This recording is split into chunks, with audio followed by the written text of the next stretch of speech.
You come down on this issue, I think we all recognize that we're preparing to take a fairly drastic step if we take a step in this direction.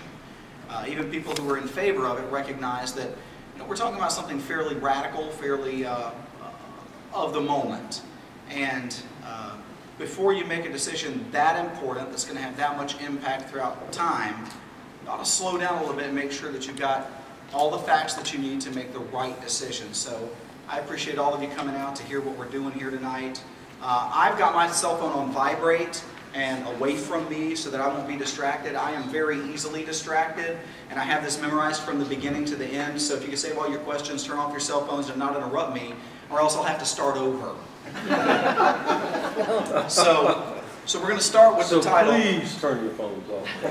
Please do. He's got to be out of here by 8. And I appreciate you letting us know that, Senator Martin, so that when you get up and leave, I don't think I offended you. So an amendments convention, is it a solution or a seduction? And we're going to move forward a little bit here. Constitutional convention, known by several names. A good abbreviation is CON. It's just shorter and faster to write and say. An amendments convention.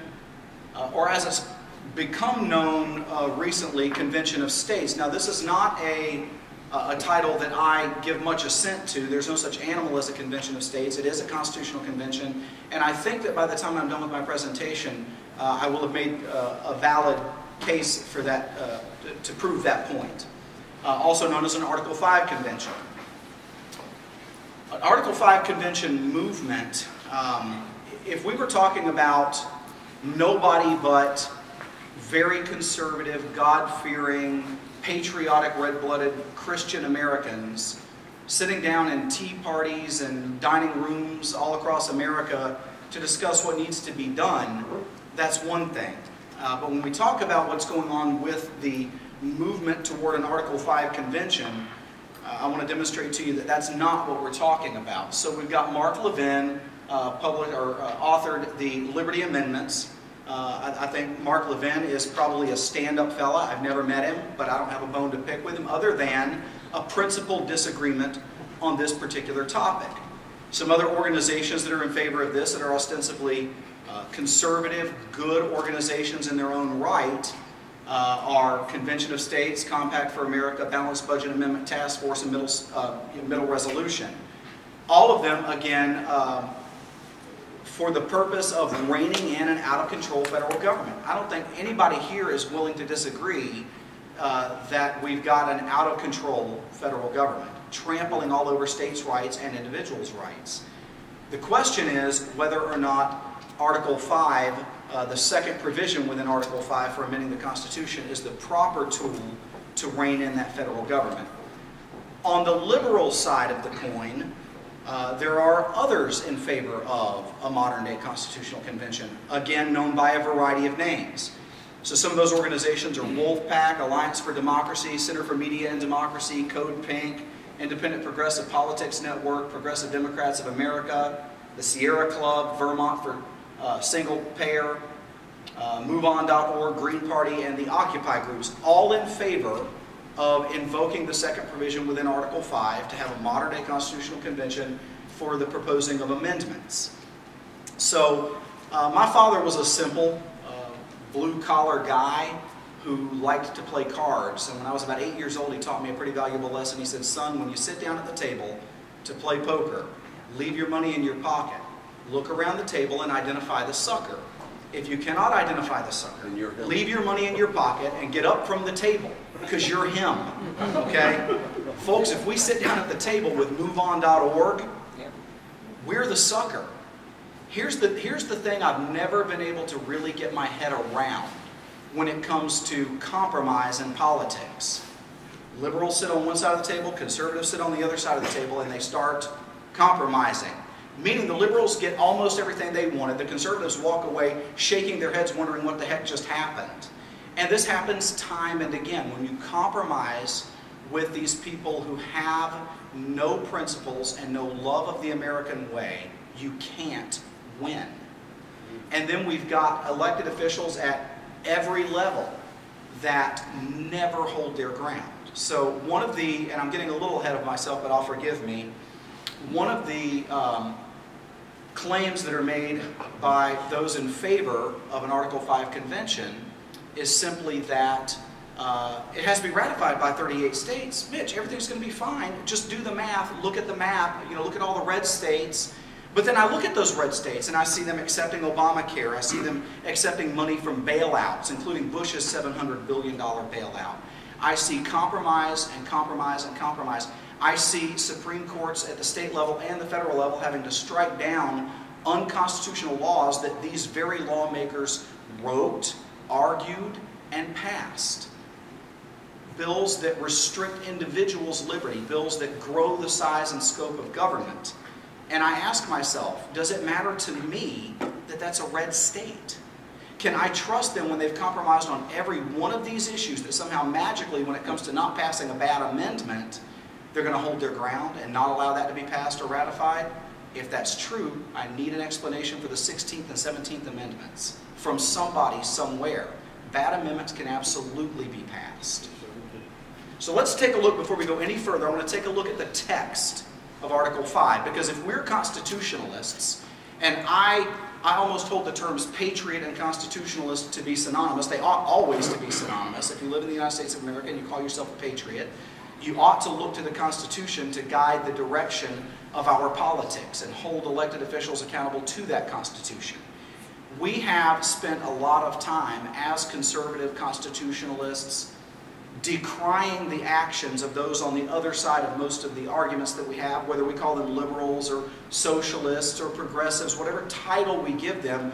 We have roundly and rightly condemned them for playing fast and loose with the text of the Constitution, reading into it what they think should be there, or what they wish was there, what they hope is there, what could be there, instead of just looking at the text of the Constitution and saying, but here's what it says, this and no more.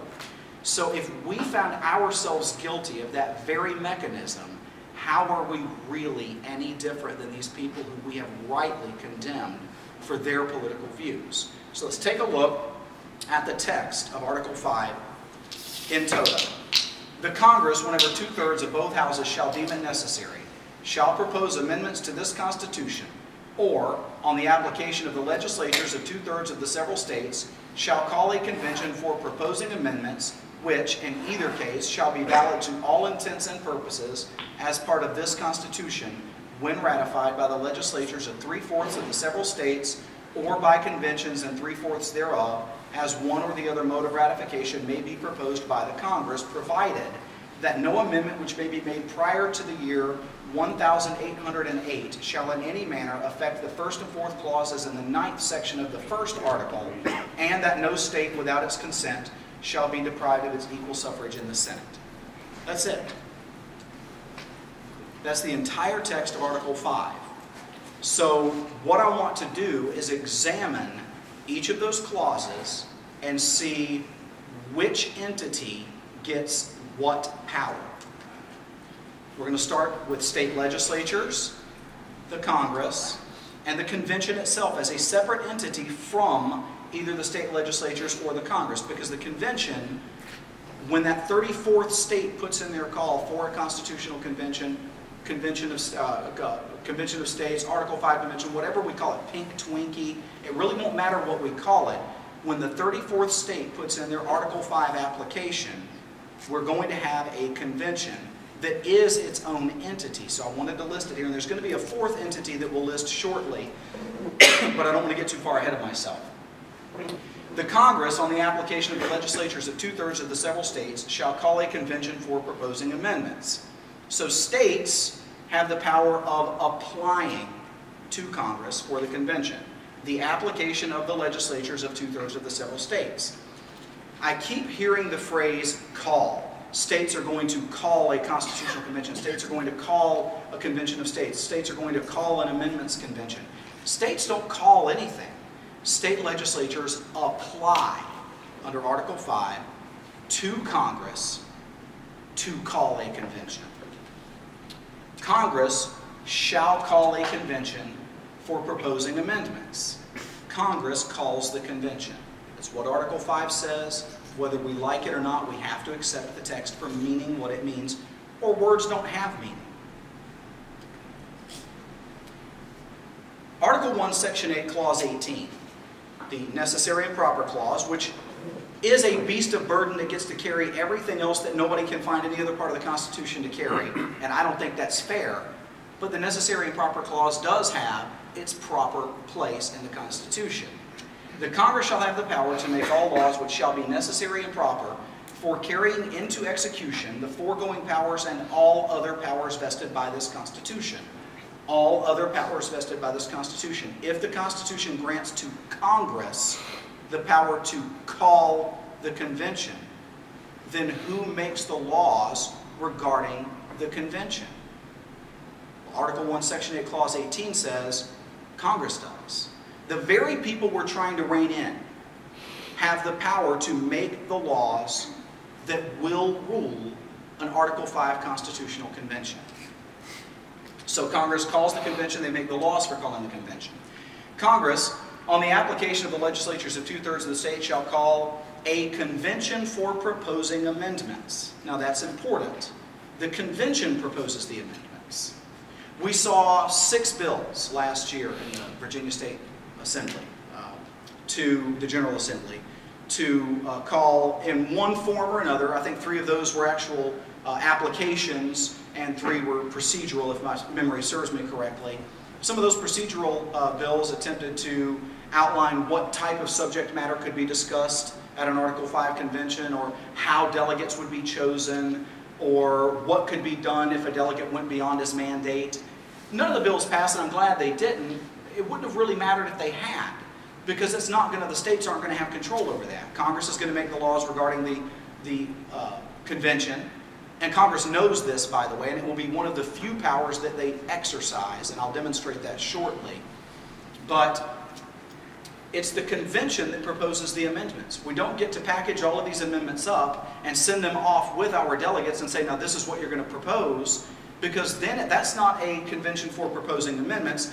That's a convention for debating pre-proposed amendments. That's the first step of ratification, not the proposing of amendments. The Constitution says that the convention proposes the amendments. What amendments can they propose? Anything they want to. They can propose any amendment they want to. We can try to say, you're only going to address this, you're only going to address that. But in 1787, 2/3 of the New York delegation from New York walked away from the Constitutional Convention because they said the people back home didn't give us the authority to write a new Constitution. They only gave us the authority to propose amendments to the Articles of Confederation. This is way beyond that mandate. We're leaving. And we have a brand new Constitution out of that anyway, which shall be valid to all intents and purposes as part of this Constitution when ratified by the legislatures of 3/4 of the several states. So states have the power of ratification method number 1, or by conventions in 3/4 thereof. So we're going to enter a 4th entity here, ratification conventions. They don't even exist yet. But if Congress chooses to invoke ratification conventions as the method of ratifying any new amendments to the Constitution, we would have ratification conventions. Who will make them up? Who will choose them? Well, Congress has the power for making the laws regarding the convention, so Congress is not going to not have any power in not just choosing which method of ratification, but they're going to have some voice in how those ratification conventions are structured. I don't know who's going to be on those conventions if that's the method that we take. Do you? There's a big unknown, and frightening if you ask me in this present day and age, because folks, this isn't 1787. I've looked around. We don't have the moral base that we had in 1787, or we wouldn't be having this conversation. So ratification method number 2 goes to ratification conventions. As one or the other mode of ratification may be proposed by the Congress. So Congress has the power to select either ratification mode number 1 or number 2.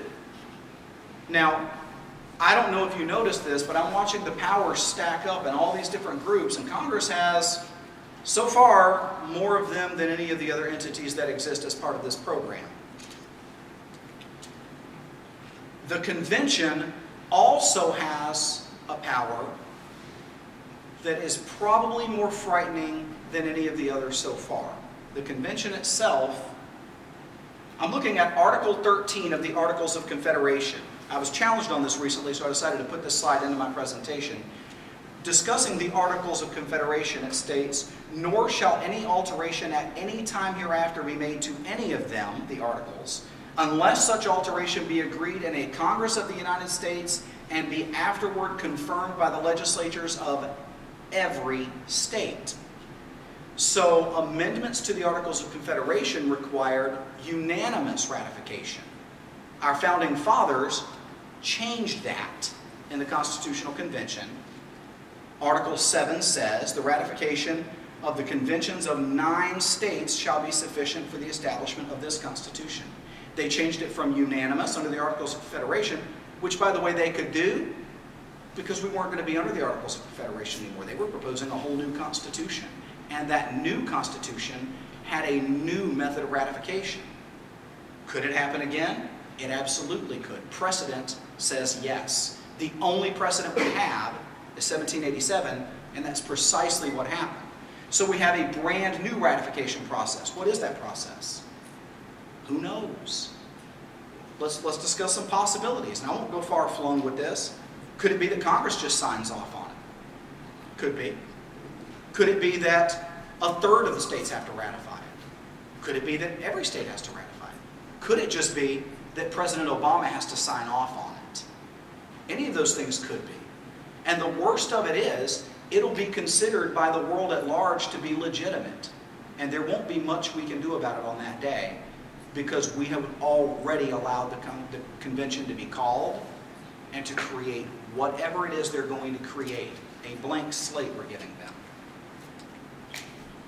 To put that in the form of a flow chart for those of you who think along the lines of file systems and everything, Article 5 gives us 2 methods for amending the Constitution. The first method, which we've used about 12.5 times. I know we've got 27 amendments, but the first 10 of those were done all at once, and then a couple of other times they were done in onesies and twosies. I think a total of 18 times we've actually amended the Constitution, and this is the method that we use. It passed through both houses, both the Senate and the House in Congress, by a 2/3 majority vote. The Congress then decides whether it goes out to the state legislatures to be ratified by 3/4 of those, or ratifying conventions to be ratified by 3/4 of those. Once that happens, it becomes part of the Constitution as if it had always been in the document. The second method is that 2/3 of the state legislatures, 34 states in this given time, apply to Congress for a constitutional convention. Congress then calls the convention and sets the rules. The Constitutional Convention then proposes amendments, sending those on because Congress gets to again choose the method of ratification unless that Constitutional Convention invokes its privilege to create a brand new ratification method. Congress would then choose the ratification method. It would go to the state legislatures or the ratifying conventions. 3/4 of each would have to pass it, but that's at the mercy of Congress. Folks, it is only at this level right here that Congress is no longer involved in this process. If that doesn't frighten you, I don't know what will. Congress is involved here. Congress is involved again here. Congress sets the rules for the convention going on here, and Congress gets to choose which method of ratification is going to happen, and if Congress chooses to go with ratifying conventions, Congress has a hand in that. This is not bypassing Congress. The people who've thrown us under the bus are licking their chops waiting for us to do this. This is Brer Bear and Brer Rabbit, if you are familiar with the Uncle Remus stories. Let me see a show of hands. Who knows who Uncle Remus is? Okay, I don't have to tell the story then. I'm so happy. But for those of you out in YouTube land, I'll tell it anyway. Uncle Remus told these great stories of Brer Bear and Brer Rabbit, arch enemies, growing up despising one another. Brer Bear was forever more after Brer Rabbit because Brer Rabbit was playing one prank after another on him. Well, in one of these stories, Brer Bear gets his hands on Brer Rabbit, and Brer Rabbit knows he's in trouble. Boy, I'm done for. So Brer Bear starts going over all the different scenarios of what he's going to do to Brer Rabbit. Brer Rabbit says, well, you can do this and do that, but don't throw me in the briar patch. Brer Bear says, well, I'm going to do this and that. And he says, well, don't throw me in the briar patch. Whatever you do, don't throw me in the briar patch. It finally sinks in. Brer Bear thinks, Oh, you don't want to go in the briar patch, huh? Throws him in the briar patch. What he doesn't know is that Brer Rabbit grew up in the briar patch. He just runs out the other side. Brer Bear can't get through the briar patch to get to him. End of story. Brer Bear's mad all over again. It's a lot like Wile E. Coyote. But the point being, that's exactly the scenario we may be buying ourselves into here. Oh, don't make us have a constitutional convention, because we don't want to do that. But the moment we hand them pen and paper, folks, they've pretty much got license to do whatever they want to do. Let's look at the claims of those who advocate for a convention. Using this as our backdrop, again, seeing all of the powers where they really lie, they claim states can bypass Congress in the amendment process. But when I look at this and I see Congress calling the convention, making the laws for calling the convention, and selecting ratification method number 1 or number 2, I don't see Congress being bypassed in this process. I see Congress having a very heavy hand in this. And in fact, it is well understood among a lot of constitutional scholars that an act, I'll tell you when this came up, several states attempted to pass legislation to say, okay, if we have a constitutional convention, we're going to make it a felony for the delegate to go out there and do something other than what we instruct him to do. And it has been well understood that those delegates would be protected against arrest during their time in the convention. They couldn't be recalled and arrested for voting this way or that way because they're exercising a federal duty. Because a constitutional convention is not an act of the states. It's an act of the federal government drafting a federal constitution. So they're not bypassing Congress in this process. So, well, states can propose amendments, but that's not what Article 5 says. Article 5 says that the convention is for proposing amendments. If the amendments are already proposed, I need to know the purpose of this convention. So states can propose the amendments. That one comes off the table too. It's simply not the case. Well, states can make the rules for calling a convention. I think I've covered that one until I'm tired of hearing it. I don't know about y'all. But clearly Article 1, Section 8, Clause 18 says that Congress has the power to make the laws for whatever else they are given the constitutional authority to do. Since it's a foregone conclusion that they're given the constitutional authority to call the convention, they certainly have rule over the convention. So states are not going to be able to make the rules for calling a convention. This is one of my favorites. It's not a constitutional convention. It's something that's much more limited in power. We're going to address these in reverse order. Let's look at the constitutionally defined limits, again going by just the text of the Constitution. What can and what can't be discussed for amendment. At the very end of Article 5, provided that no amendment which may be made prior to the year 1808 shall in any manner affect the first and fourth clauses of the 9th section of the first article, dealing with the importation of slaves. Well, since we're on the other side of 1808, and we don't import slaves anymore anyway, that comes off.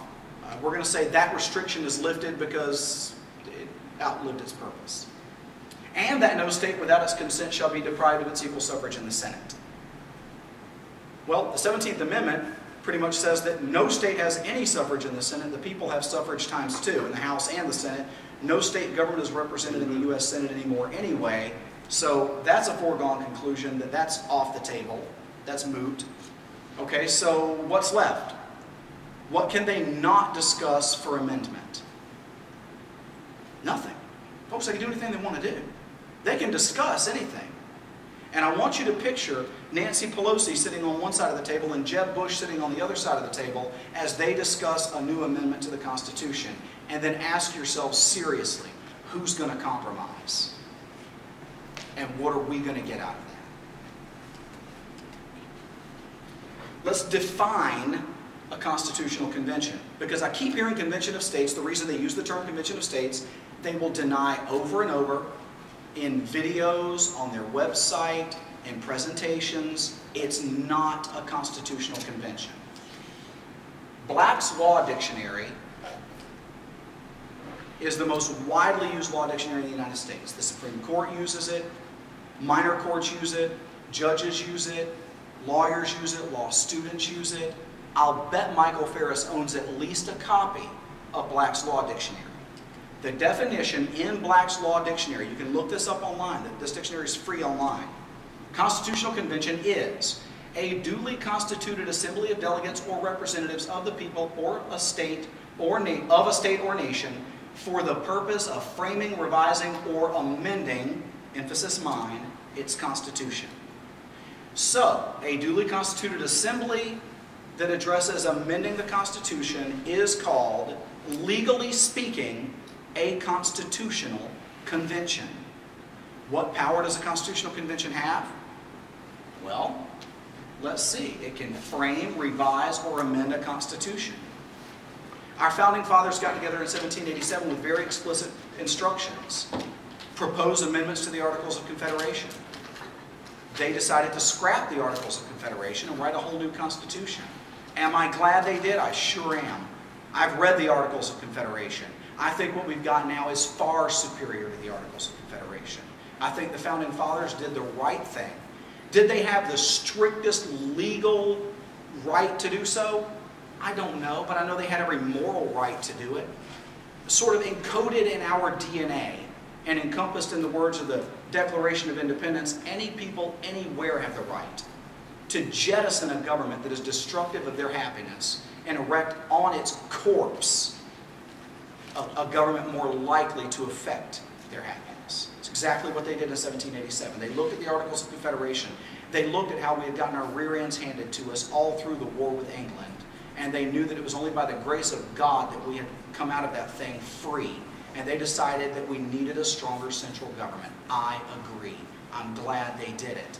But the only precedent we have is a group of men going beyond their mandate, writing a whole new document. If we do that today, who we got like like Madison? Who we got like Benjamin Franklin? Who's our George Washington today? Folks, if we do that today, every partisan, every special interest group, every body is going to want to be at this thing. They're not going to be sequestered in a location somewhere where they can argue in private and come out with their pride intact. This thing's going to be streamed live on YouTube. The delegates are going to be sitting there in the middle of it tweeting what so-and-so just said. It's not going to be what we had in 1787. To hope otherwise is vain. It is absolutely a constitutional convention, and it is not more limited in power than a constitutional convention. And why they continue to claim otherwise is absolutely beyond me. State voting power will be one state, one vote. I'd like to think that's true. Congressional Research Services, though, says otherwise. Addressing the 41 bills that have been introduced by Congress, they said, apportionment of a convention delegates among the states was generally set at the formula provided for the Electoral College, with each state assigned a number equal to its combined Senate and House delegations. Meaning, in a nutshell, California is going to have a lot more votes than Virginia is. Who's comfortable with that? Because that's the way it's more likely to run. Could Congress change this? Yeah, absolutely. Congress can change this. But to just boldly state that it's going to be one state, one vote is hopeful thinking at best, because it is at the discretion of Congress, the very ones that we're trying to rein in. Do you think they're going to give us the weapons to rein them in, or do you think they're going to stack the deck in their favor? To hope that state voting power would be one state, one vote is wishful at best. So what about other dangers? Because there are other dangers. How about unintended consequences? Stuff you never saw coming. The 14th Amendment, for instance. Now, I think every thinking person who's ever cracked a history book understands that the 14th Amendment was written to say that because so-and-so was a slave last week, and now that there's no more slavery in the United States of America, he's a full citizen of the United States with all of the same rights as everybody else, and we need to move on. That is the intent of the 14th Amendment. It does not mean that because Consuela could wade across the Rio Grande before her water broke, that little Jorge is an American citizen. But it has absolutely been interpreted to mean that, which brings me to judicial redefining. How many laws? Well, we have to pass it to see what's in it. We have legislation from the bench and nothing being done about it. Article 1, Section 1. My favorite part of the Constitution says, all legislative power herein granted shall be vested in the Congress of the United States. Well, if Congress has all of it, how much does the President have? Even people who did public school ought to know the answer to this one. None. Okay. Well, okay. What about the Supreme Court? None. Oh, well, then Congress has all legislative power. They can do anything they want to. No. All legislative power herein granted. Our founding fathers kind of knew their way around a pen and paper, didn't they? They had a pretty good grasp of the English language. And they wrote some things like, Congress shall make no law. And then they list 5 things about which Congress shall make no law. Congress has made laws about all 5 of those things. What clearer language is there than Congress shall make no law? Unless it's shall not be infringed. That's pretty clear too. But how many laws are there on the books regarding my right to keep and bear arms? Shall not be infringed. It's pretty strong language. It's pretty clear. It's not very ambiguous, is it? Congress shall make no law. But they're doing it. What magic language are we going to write these new amendments in that's going to be clearer than Congress shall make no law? How about undisclosed intended consequences? This is stuff that you didn't see coming, but they did. Like the 16th and 17th Amendments, that were sold to the American people as one thing and intended all along to be something very, very different. Again, the 16th and 17th Amendments got passed, they got ratified, and they're being practiced. What happened to, but they have to be ratified? Mitch, bad things can't happen. I mean, we outlawed alcohol in the United States of America, and then a few years later had to say, no, we're sorry, we're not going to outlaw alcohol. Why that we would repeal an amendment that we fought tooth and nail to pass means that bad amendments can get passed. So what's the root of the problem? And I carry typically a pocket copy of the Constitution. I've got one in my bag around here somewhere. I keep it on my computer. I've got one on my phone. And I have these conversations with people. I'll ask them, I'll say, hey, can you show me the flaws in the Constitution? I mean, we're having this conversation about how we need, we need to amend the Constitution to enforce the Constitution. Can you show me where the Constitution is weak or wanting? Can you show me the clause in the Constitution that created the problems that we're having today? And their answer is usually something like, well, we've got to do something. Why, they're ignoring the Constitution. And I say, absolutely they are, but how is changing it going to change that? How is amending the Constitution going to change the fact that if Congress doesn't like something, they just aren't going to do it? I don't think that the fundamental problem is a flaw in the Constitution. I think we're getting closer when they say, but our government is ignoring the Constitution. I think that's part of the problem. I don't think it's the foundation. Yes, Congress is ignoring the Constitution. State legislators are ignoring the Constitution. That is happening. But is that the foundational problem? No. Because to get there, we have to ask ourselves, why is Congress ignoring the Constitution? Because the vast majority of people are ignorant of the Constitution. America is suffering an identity crisis. Because we don't know who we are, we don't know how to act. Because we are not holding our elected officials accountable, because we have allowed the 9 high priests in their black robes on the Supreme Court to convince us that the Constitution is written in some magic language that us uninitiated ones can't understand. I refer to them typically as the Nazgul for all you Lord of the Rings nerds out there, you know, the 9. But anyway, I digress. So, they act like the Constitution's written in this foreign tongue that only the initiated ones can understand, and somewhere along the line, generations of public schooling later, we believe them. You know, the Constitution can be read in a very, very short period of time. Anyone can read the entire Constitution through in an hour. You're going to come across a handful of words in there that have fallen out of use that are a little difficult. But that's why God created Google. And you just look up those words, go to dictionary.com or Black's Law Dictionary, look up the word. Now I know what it means. Now let me read this again. Oh my gosh, the government's ripping us off on that one too. This is how it happens. But the Constitution is not to blame. The ignorance of the people is to blame. So what's the solution? What solution will address the root of the problem? Because I don't want to deal with symptoms, folks. We don't have time to deal with symptoms. We've got to get to the heart of this thing. Well, Convention of States on their website says, the founders knew the federal government might one day become drunk with the abuses of power. The most important check to this power is Article 5. Article 5 gives states the power to call a convention for the purpose of proposing amendments to the Constitution. They say that in dealing with federal abuse of power, the most important check is Article 5. Is that what the Founding Fathers said? Did the Founding Fathers give us Article 5 as a tool against federal abuse? And to answer this question, all you've got to do is go back and read the Federalist Papers, the Anti-Federalist Papers. Google it. Somebody's already read this. They've given you the answers. Okay? Go and do your own research and find me that one instance of Article 5 being touted by the Founding Fathers as the tool to use against abuse at the federal level. My email address is cmitchellshaw@gmail.com. When you find that one, send it to me, because I've not found it yet.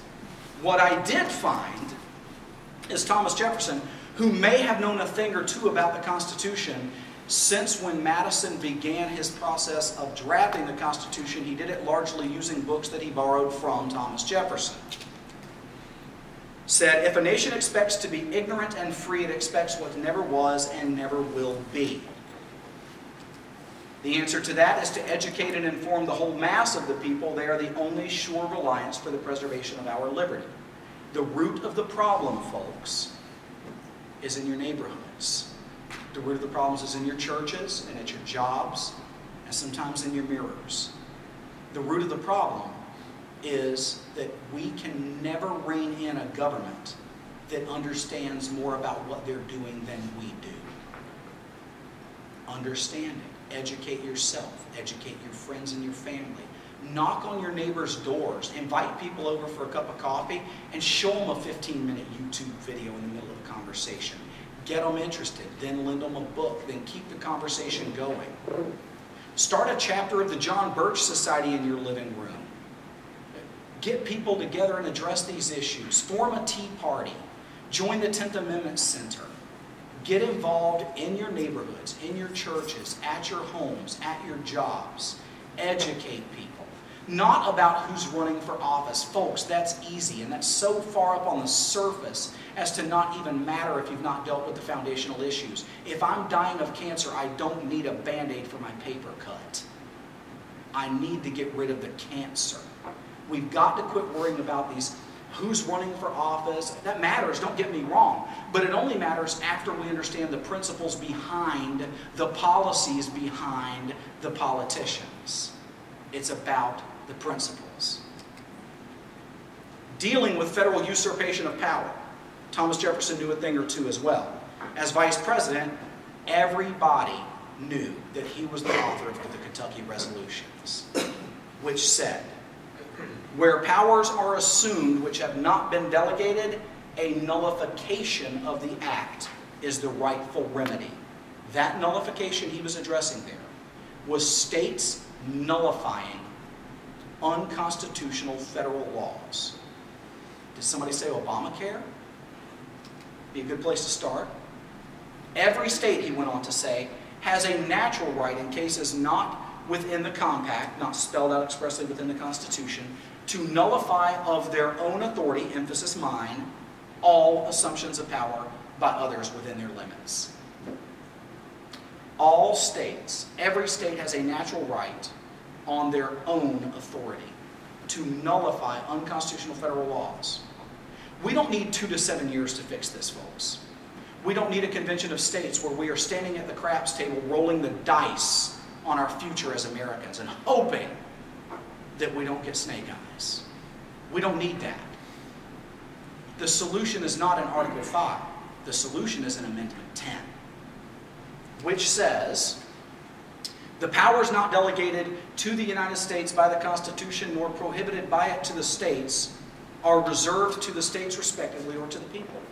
It's very clear. It's unambiguous. It cannot be misunderstood except on purpose. You can be lied to about it, but if anybody tells you that means something other than what it means, they're not being honest with you. It simply means that the federal government has very specific and enumerated powers, and they have no business doing anything that's not in those powers, and that if they are, the states have to rein them in because the state reserves that power. And if not the states, then the people, if the people haven't given it to the states. States have much more latitude than the federal government does. Because the states can do things unless the people stop them. The federal government can only do what's expressly spelled out in the Constitution. You don't like what your state's doing, you can always move with a U-Haul. Vote with a U-Haul. I don't like what Virginia's doing, I'm going to North Carolina. I don't like what North Carolina's doing, I'm going to South Carolina. At some point you run out of, you're in the ocean. But the point being, states have to compete with one another for citizens, for businesses, for everything. States can't get away with what the federal government can get away with, so the federal government's power has to be much more limited, only to those things expressly spelled out in Article 1, Section 8. If it's not in the Constitution, they have no business doing it, and it's up to the states and the people within those states to rein them in. The Constitution is the solution. It's not the problem, folks. And it doesn't need to be amended, it needs to be enforced. I will say it very plainly. It's not the Constitution that's in need of change, it's our people in government. Don't amend the Constitution, amend Congress. And when Congress grouses and the President grouses about those judges legislating from the bench, those activist judges, just take a look at Article 3 of the Constitution. Article 3 of the Constitution creates the judiciary. Do you know how many courts it creates? 1. The Supreme Court and whatever inferior courts Congress may from time to time ordain and establish. That means the Ninth Circuit Court of Appeals exists at the sufferance of Congress. If Congress really didn't like what the Ninth Circuit Court of Appeals is doing, they would just dissolve the court. No day in court, no impeachment proceedings, just turning your robes at the door, you don't have a job anymore. Like every other American, your job's been outsourced. Bye-bye now. How many times would they have to do that before federal judges dusted off their Constitution and got with the program? Once, and I hope they start with the Ninth Circuit Court of Appeals. Just tickle me pink, okay? The Constitution is the solution, it's not the problem. It doesn't need to be amended, it needs to be enforced. I will leave you, before we go into question and answers, with the 10th Amendment before you, because I want you to really think about this. And if you've not read Tom Wood's wonderful book, Nullification, get it. It's available in any format you can imagine. You can download it as an e-reader, as a PDF. You can buy it at Barnes & Noble. You can pick up used copies online at Amazon. Get your hands on a copy of Nullification. Go to your local public library and check that darn thing out and read it. Tom Woods makes an amazing historical case for the rights of states to nullify unconstitutional laws. If our state legislature, right here in Virginia, adopted that idea, how long would it take to rein in the federal government? A couple of legislative sessions? So let's take a look at Obamacare as a good symptom of the problem. Obamacare, there were really only 4 ways even possible to deal with Obamacare. We could have allowed the Supreme Court to decide it, people said. Okay, but the Supreme Court is not the sole arbiter for what is or is not constitutional. They express opinions. That they don't get to define the terms of the Constitution. And, I said to people, they might decide against us and give even more false legitimacy to the idea that Obamacare is to be taken seriously. Well, as it turns out, that's exactly what they did. So the second method is, they said, defund it. Well, I like defund it as a band-aid approach, because then another Congress comes along and refunds it. We're right back where we started. So the last 2, I like both of them. And in descending order, I'll say repeal it. I would love to see Congress repeal Obamacare or nullify it. I would love to see state legislatures nullify Obamacare. Just pass a bill in both houses and say, we're not going to participate. We don't recognize the validity of this unconstitutional law. We don't consider it to be a law, and we're not going to follow it. What would the federal government do? How national is national health care when 6 states aren't doing it? You know what happens the very next day after a state legislature has nullified an unconstitutional law? Take Obamacare, for example. They wake up and go, hey, wait a minute. There's lots of unconstitutional federal laws on the books. And they start working their way backward through those. Nullifying as they go, restoring liberty with the stroke of a pen. Nobody has to die in the streets. We don't have to have 1776 all over again. and we don't risk our liberty as we did in 1787 again. Now, in 1787, the risk was largely ameliorated by the fact that our founding fathers were godly men and pretty much knew what they were doing. If somebody can make that claim today, I'll open my mind up to the idea of a modern-day constitutional convention. But until then, folks, I'm putting my confidence in the 10th Amendment. Thank you very much. I can take questions and answers.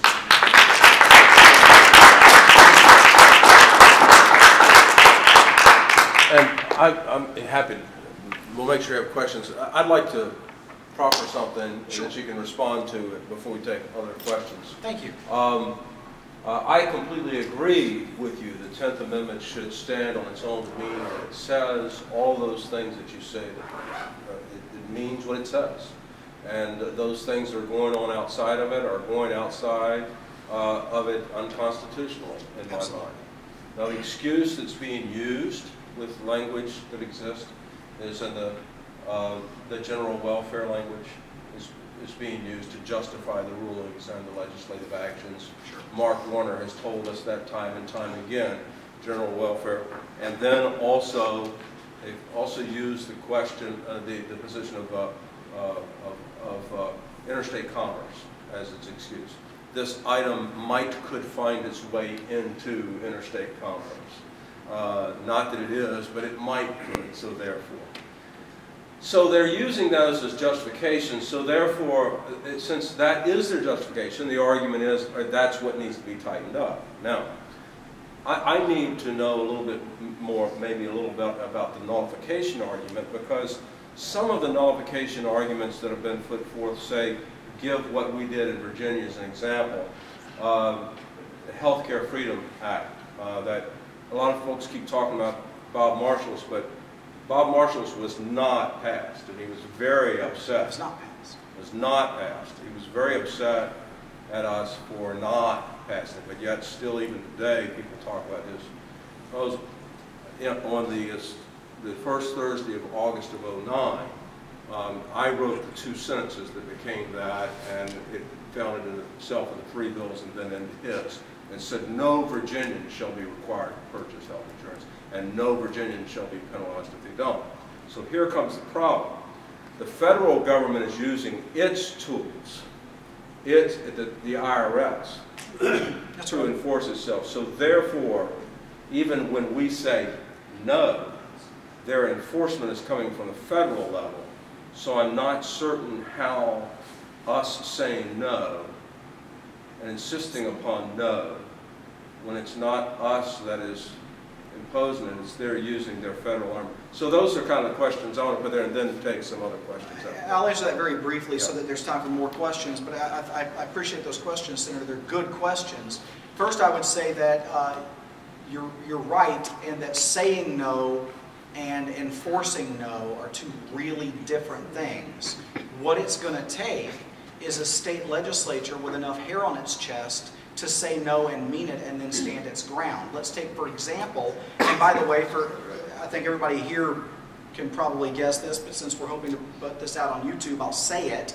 I'm not in favor of drug legalization, but I don't really lose any sleep over the fact that as we speak, people all across Colorado are rolling one up. I could care less because I don't live in Colorado. Let them do what they're going to do. It doesn't impact me any at all. However, every time one of them purchases or consumes a marijuana product, they're doing so in violation of a federal law that by right shouldn't exist, since there's nothing in Article 1, Section 8 that addresses that. The federal government has no authority over it. And for all intents and purposes, Colorado, in legalizing marijuana, told the federal government to go pound sand. The question is, what has the federal government done about it? Well, they've rattled their saber, and that's about it. When I was the field coordinator for the John Birch Society out in Texas, I also covered Oklahoma. There's a great, at the time, he was termed out, another reason to hate term limits. In the state Senate there, his name was Senator Randy Brogdon. Randy was running for governor. He was beaten out in the primary by Mary Fallin by a handful of votes, and she outspent him 7-1 or something like that.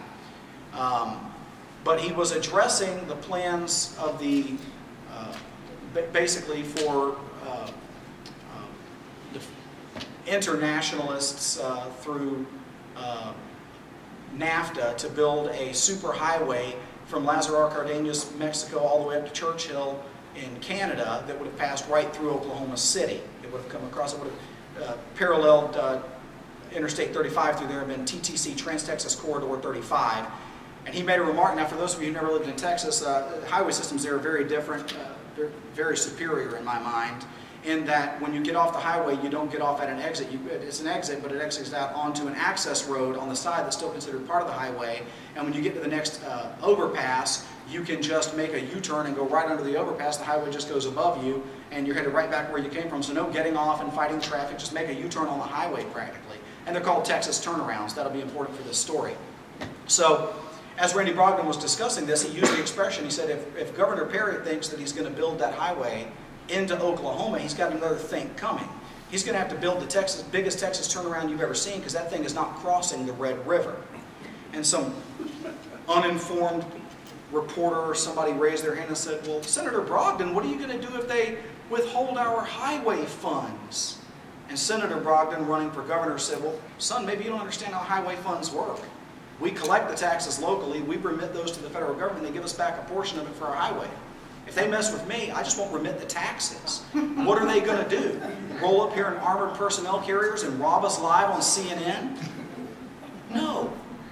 We've got to stand our ground against a federal government that is more than willing to step way beyond the authority that they're given. And if they're going to do whatever we let them do, they are spoiled children. If you let them eat candy, they're going to. They're not going to eat their Brussels sprouts. They're spoiled children. They're going to do what we let them do, and they're only going to obey us when we make them obey us. And the way to make them obey us is to nullify their unconstitutional laws. And for instance, Senator, I won't pretend to know that all of the ins and outs of how we would deal with the IRS, but if we nullify that law, I will tell you several states have passed nullification bills that go so far as to say that not only will the law not be followed in a given state, but that any federal agent that comes into the state in an attempt to enforce the law will be incarcerated. So if you come to Colorado, pack a bag. I think there are sheriffs that are willing to do that. And there's the answer. So, and take John, I think the marijuana thing, or I have a feeling that a lot of Congress doesn't mind that they do that. John, go ahead. Yes, Article 6, okay, in the Constitution. Yes. How does that affect it? That's a supremacy clause? That's right. Okay, how does that tie into your discussion? In a simple nutshell, that the Constitution is the law of the land. Right. Okay? So what about a bill that becomes law in violation of the Constitution? Can that law be considered the law of the land? The simple answer is no. Any thinking person, you could bang your head against a wall till you come up with another answer, but why would you? The easy answer is no. An unconstitutional law is not a law. Going back to the necessary and proper clause, that one's pretty simple. It says that Congress has the power to write laws for anything necessary and proper to carry out their powers that are already mentioned in the Constitution. So let's take again something like Obamacare. Okay? Is the federal government's involvement in my health care mentioned anywhere in Article 1, Section 8 or anywhere else in the Constitution? No. So they haven't the authority to do it. Can they then make laws about it? Is that necessary and proper? No.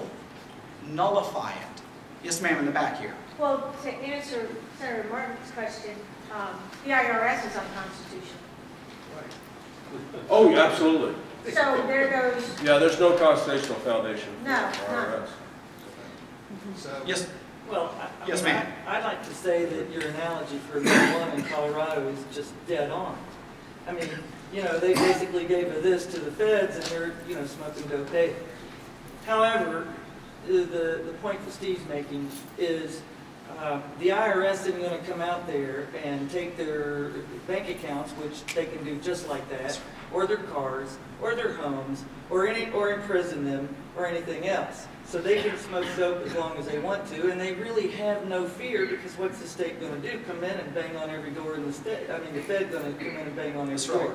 So the real question becomes, you know, how can they, as legislators, Put the power of the state how behind can they strip the IRS of the power to come into our bank accounts and to come in and take our cars and our homes and put us in jail and everything else. By putting the You power got of the Al state Sharpton behind it. walking around owing, estimates between $4 and $6 million to the IRS and nothing happens to him. But if we don't do what they're telling us to do, then, they can penalize us. And if we don't pay, they can just hit us with the incredible fines and penalties and interest. And there's nothing we can do because they have the power to go in and seize our property. Well, at the very least, we could tie them up in court till they're old and gray. Well, but who can afford That'd that? be Can anyone in this room No. afford to fight the federal government? These are very real problems, and I'm not claiming that I know all of the ins and outs of how to work with the IRS. I mean, I'm with you on Would this. that I did. I'd run a consulting firm. I'm But- with you on this. I'm hoping against all hope. But if we put the power of the state behind it, and it's encoded in the state law that nobody in the state of Virginia is allowed to have Obamacare applied against them, But I they are thought not allowed to Virginia be did that. forced into, well, it didn't pass. No. No. The tougher language did pass. Okay, very good. The tougher language that, actually the Supreme Court has not even ruled on our language yet. It's set ours aside. It's still sitting there, and they ruled on the other states. Now, the tougher language that says no Virginian shall be required to, and no Virginian shall be penalized for having done so. Now, there were 2 more sentences added, but they were exception things for college insurance and some little stuff like that. Gotcha. But the language that was arguable in court, in the Supreme Court, were those first 2 sentences. Okay. And no, it was passed. We wound up, normally we rolled these things into one bill, but because everybody wanted political credit for it, we wound up doing it like 4 different bills, identical bills. So yes, it did pass. Good. But Bob's, nothing close to Bob's passed. I mean, Which is a his Bob- stinking shame. but it couldn't have. I mean, we couldn't get it passed because the parts that were the problem, all the preambles that were in it, Right. they were argumentative points that no one wanted to argue. So we felt like it was best to go straight to what we were trying to accomplish, and that is, no, you can't make us do that. No, you can't make us do that. That's a great starting place. And that's the reason we're only way we were able to get it passed. I mean, as we build on this, a couple of things happen. Number one, states are asserting their rights. And number two, the people are noticing that the states are asserting their rights. The conversation is being had. There's this sort of mental collaboration taking place with people thinking thoughts they've never thought before about what it means to live as free Americans. I want you to imagine a time machine and we could go back to the founding era and just give them a glimpse. Whip out your iPhone or your Android phone and show them that video from CNN. They would all pull their hair out or throw their wigs down, whatever the case may be, rend their garments, and take up arms. Those people knew what freedom was. We've been lulled to sleep. We can't even have the conversation. It's time to have the conversation. Well, when you've got a president who isn't even signing bills, he's speaking them into action. How do you we can throw... Again, Congress has the power to deal with that. They're not dealing with it. No, you're absolutely right. Again, this idea of 3 co-equal branches is hogwash. Right. The legislature has considerably more power than the president, who has considerably more power than the Supreme Court. Absolutely. The easiest illustration of that is to just look at those... It has to assert. Absolutely. So that's the frustration. Right. How do you get And them educate to the do people job? and hold government accountable. All right, Bill's question, but I need to excuse myself real quick if I may. That icing hour has come. And Thank you, Senator. Well, bless you. Drive All right, safe. thank you very much for being here, Mitchell. Thank you, Steve. Yes, sir. Yeah, nullification is, yes, supposedly the power that you have, but you go back to a thing called the Whiskey Wars, which was under the presidency of George Washington. And not only did Washington essentially decide that there was going to be a federal whiskey tax when those states, basically north of us, up the East Coast, decided they weren't going to raise whiskey, the president ordered federal troops and put down the insurgency and killed thousands of people in the process who were basically poor farmers who figured out that it was a whole lot easier and more profitable to turn corn into whiskey and sell in the bigger cities because you didn't have all that shipping costs there. And you got a much higher markup. Sure. And they didn't